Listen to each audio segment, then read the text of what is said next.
ಇನ್ನು ನಾನು ಯಾರು ಅಂತ ಕೆಲವು ಗೊತ್ತಿಲ್ಲ ಅಂತ ಕಾಣ್ತದೆ.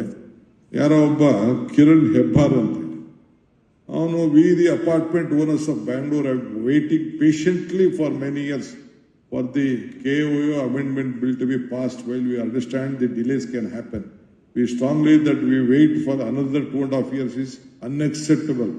As the Congress party has made a promise to us, we expect them. In Congress party expect ಮಾಡೋದು ಏನೋ ನಮಗೆ MLA ಗಳು ಬರಲಿಲ್ಲ, 10 ಜನ ಗೆದ್ದವರು ಅಷ್ಟೇ, 18 ಜನ BJP ಅವರ ಗೆದ್ದವ್ರೆ.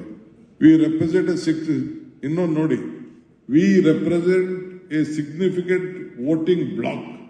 Influence approximately 1.3 crores of Bengaluru out of 1.5 crore population. We hope that our collective voice will be heard and acted upon. As a community, we have been neglected by successive ruling parties and we have nothing to lose by continuing to wait. However, we caution the ruling party to consider our request since GB election is round the corner. ಈ ದೇಶದ ಪ್ರಧಾನಮಂತ್ರಿ, ಈ ದೇಶದ home ಮಿನಿಸ್ಟರ್ಗೆ ಎದುರದೆ ಜೈಲಿಗೆ ಹೋಗಿ ಬಂದಿರೋನು ನಾನು.